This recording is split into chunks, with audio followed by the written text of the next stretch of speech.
पुण्यातील नदी सुशोभीकरणावरून आता उद्धव ठाकरेंनी भाजपवर निशाणा साधलाय।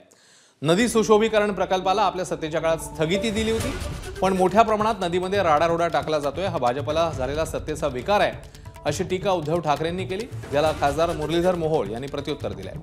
उद्धव ठाकरेंनी पुण्यापेक्षा मुंबईत पाहावं असा पलटवार मंत्री मोहोळ यांनी केलाय।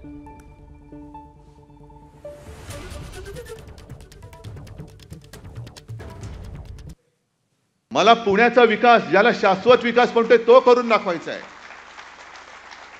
आजपर्यंत मी कधीही मुख्यमंत्री होतो तेव्हा सुद्धा पुण्याच्या विकास कामामध्ये दखल घेतलेली नव्हती, कारण बसले होते इथले सुभेदार। म्हटलं ठीक आहे, तुम्ही चांग भलं करत असाल पुण्याचं तर करा। आणि आपल्या सत्तेच्या काळात ज्या गोष्टीला आपण स्टे दिला होता, आपली सत्ता, आपलं सरकार गद्दारी करून पाडल्यानंतर पुन्हा जोमाने तिकडे लाखो ट्रक ते सगळे डेब्री, राडा रोडा सगळे टाकून तो नदीचा प्रवाह बंद करून टाकला आणि पाणी माझ्या पुणेकरांच्या घरामध्ये घुसायला लागलं। याला विकास म्हणायचं?